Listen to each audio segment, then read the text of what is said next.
Bismillah, walhamdulillah, wassalatu wassalamu ala rasulillah Sayyidina wa maulana Muhammad ibn Abdullah wa ala alihi wa sahbihi wa mawala wa la hawla wa la quwwata illa billah. Saudaraku yang berbahagia, setiap kali datang musim haji, setiap kali datang pelaksanaan ibadah kurban, di antara hal yang banyak ditanyakan oleh masyarakat muslim adalah apa hukumnya memotong kuku, motong rambut bagi kita-kita yang ada niatan mau berkorban.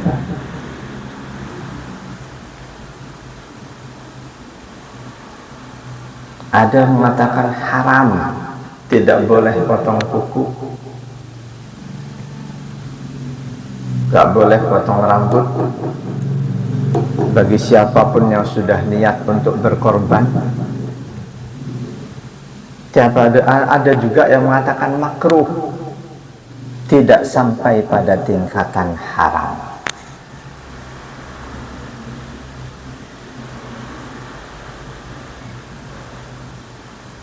Yang pasti ada hadis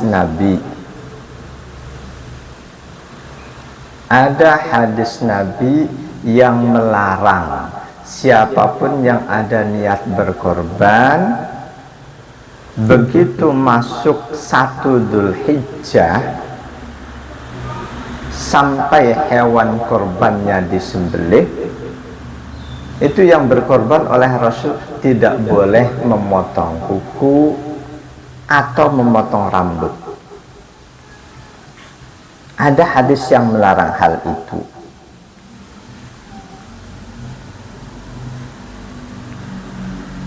Hadisnya an Ummi Salamah radhiyallahu anha anna Rasulullah sallallahu alaihi wasallam qala idza ra'aitum hilala dzil hijjati wa arada ahadukum ayyudhiya falyumsik min sya'rihi wa adfarihi. Hadis riwayat Imam Muslim 5234. Dari Ummu Salamah radhiyallahu anha, sesungguhnya Rasulullah sallallahu alaihi wasallam bersabda, idza ra'aitum hilala dzil hijjah, jika kalian sudah melihat hilal, tanda masuknya bulan Dzulhijjah. Ini Rasulullah ini selalu ketika berbicara berkaitan dengan tanggal-tanggal hijriyah, 1 Ramadan, 1 Syawal, 1 Dzulhijjah, kaitannya dengan 10 Dzulhijjah Idul Adha, Rasul selalu, jika kamu melihat hilal, bisa difahami, walaupun hilal dalam hitung-hitungan sudah di atas ufuk, kalau belum terlihat berarti belum terpenuhi perintah Rasul.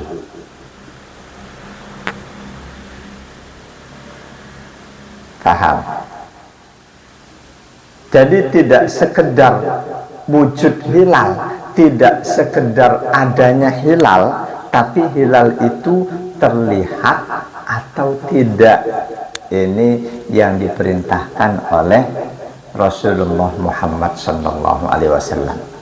Idza ra'aitum hilala dzil hijjati, jika kalian sudah melihat adanya hilal penanda 1 Dzulhijjah, Wa arada ahadukum ayyudhiya, dan kalian punya keinginan untuk menyembelih hewan kurban, falyumsik min sya'rihi wa adfarihi, maka tahanlah rambutmu dan kukumu, jangan kamu potong sampai hewan kurbanmu disembelih. Kalau cuma hadis ini yang kita lihat, kalau cuma hadis ini yang kita rujuk, nggak salah disimpulkan orang yang niat berkurban begitu masuk 1 Dzulhijjah sampai hewan kurbannya disembelih, dia haram memotong kuku atau juga memotong rambut. Kalau cuma hadis ini. Tapi ketika kita akan menyimpulkan fikih, menyimpulkan hukum fikih, jangan cuma berdasarkan satu hadis.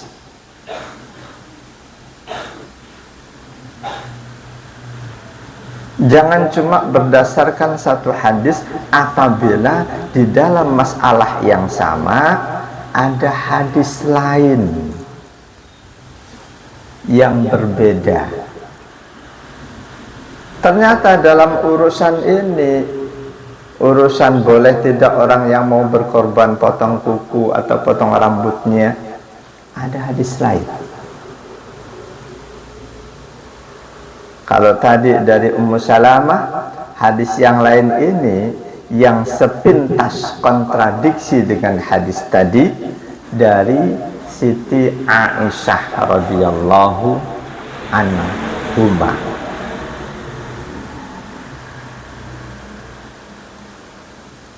Kata beliau, ana fataltu qalaida hadi Rasulullah sallallahu alaihi wasallam biyadayya, summa qalladaha Rasulullah sallallahu alaihi wasallam biyadaihi, summa ba'asa biha ma'a abi, falam yahrumu ala Rasulillah sallallahu alaihi wasallam syai'un ahallahu Allahu lahu hatta nuhiral hadyu. Kata Siti Aisyah, aku membuat anyaman yang nanti untuk dikalungkan di leher hewan kurbannya Rasul sallallahu alaihi wasallam. Jadi hewan kurban kita, hewan kurban Rasul itu dikasih penanda, dikasih kalung tanda bahwa ini untuk kurban. Itu bisa dianggap sunnah. Kata Siti Aisyah, aku menganyam untuk dibuat kalung tanda korban bagi hewan korbannya Rasul sallallahu alaihi wasallam dengan tanganku sendiri.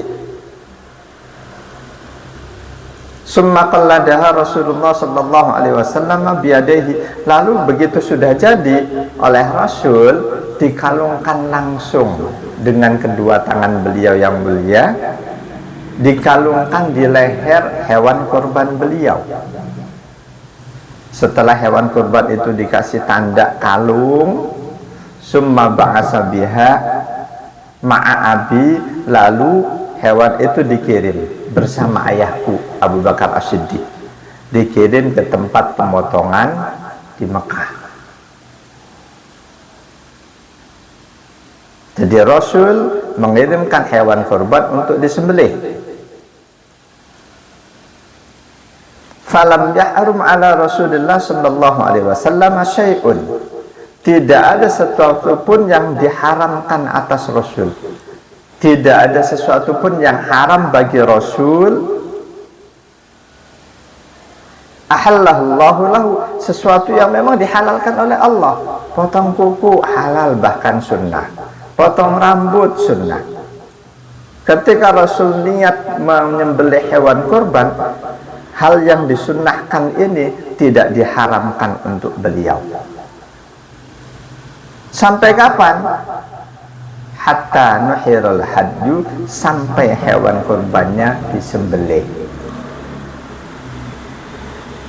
Saudaraku yang berbahagia, hadis ini riwayat Imam Malik, Imam Ahmad, Imam Bukhari 2317, Imam Muslim 3268, Imam An-Nasai. Jadi di hadis kedua ini, ketika Rasul sudah berniat, bahkan sudah mengirimkan hewan kurban, kata Siti Aisyah, tidak ada hal-hal yang haram bagi Rasul. Potong kuku tidak haram, potong rambut juga tidak haram, tidak. Nah, hadis ini sepintas kontrak dengan hadis pertama Ummu Salamah tadi. Hadis Ummu Salamah, Rasul memerintahkan orang yang niat berkorban, tahan diri, jangan potong rambut, jangan potong kuku. Tapi di hadis yang kedua ini enggak ada hal yang dihalalkan, diharamkan.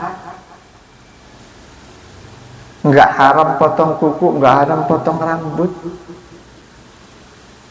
Nah, karena ada dua hadis inilah, lantas bagaimana kesimpulannya?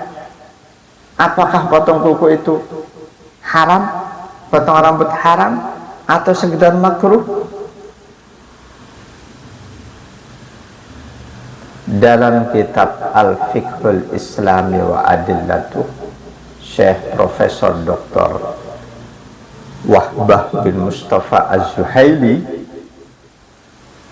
juz 4 halaman 2735.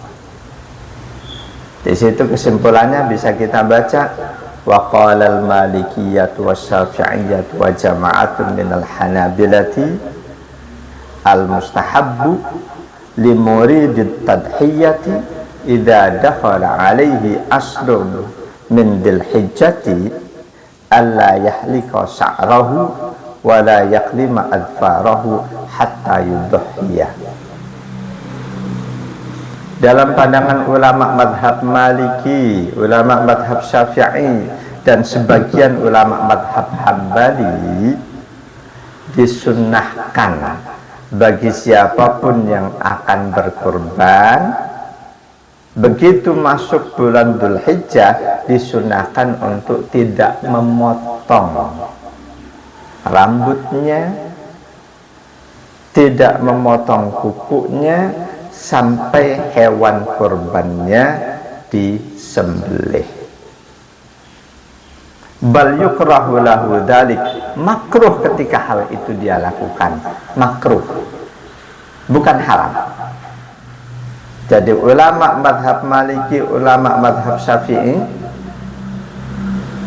dan sebagian ulama madhab Hambali berpandangan larangan potong kuku dan rambut bagi orang yang mau berkorban itu larangan makruh, bukan larangan haram. Lalu siapa yang berpandangan bahwa itu haram? Wa qala ba'dul hanabilati yuhramu alaihi dzalik. Sebagian ulama madhab Hambali berpandangan haram. Jadi kalau dibandingkan yang berpandangan makruh dengan yang berpandangan haram, 2,5 banding setengah. 2,5 berpandangan larangannya makruh, setengah ulama berpandangan haram. Ulama madhab Maliki, madhab Syafi'i kompak berpandangan larangan itu makruh, larangan makruh. Sebagian ulama madhab Hambali sama berpandangan larangannya larangan makruh. Sebagian yang lain dari ulama madhab Hambali berpandangan haram. Hadisnya sama, hadis dari Ummu Salamah, riwayat Imam Muslim 5234. Itu yang berpandangan haram. Yang berpandangan makruh menggabungkan antara hadis Ummu Salamah dengan hadis Siti Aisyah radhiyallahu anha. Bahkan ulama madhab Hanafi tidak mempertimbangkan hadis itu kedua-duanya, sehingga beliau ulama madhab Hanafi berpandangan walam yaral hanafiyatu karahata ma dzukira. Ulama madhab Hambali Hanafi tidak melihat makruhnya hal itu. Walaupun mau berkorban sudah masuk Dzulhijjah, potong kuku tetap sunnah, potong rambut tetap sunnah. Ini pandangan ulama madhab Hanafi. Jadi jika disimpulkan, mayoritas ulama berpandangan hukum memotong kuku dan memotong rambut bagi kita-kita yang niat berkorban hukumnya makruh, bukan haram. Makruh sampai kapan? Sampai hewan korban kita disembelih. Bukan sampai 10 Dzulhijjah, tapi sampai hewan korban kita disembelih. Andikan karena satu dan lain hal di tanggal 10 panitia belum sempat menyembelih hewan korban kita, baru dilaksanakan penyembelihannya pada tanggal tasyrik yang ketiga, ya saat itulah pokoknya kemakruhan memotong kuku dan rambut itu terus berlanjut sampai hewan korban kita disembelih. Semoga ada manfaatnya. Semoga seluruh ibadah kita diterima oleh Allah Subhanahu wa ta'ala. Semoga saudara kita yang Allah takdirkan mampu berkorban, korbannya diterima oleh Allah. Dan semoga kita-kita yang belum bisa berkorban, Allah berikan kemudahan, keluasan rezeki untuk selanjutnya kita pun bisa berkorban sebagaimana saudara-saudara kita yang lain.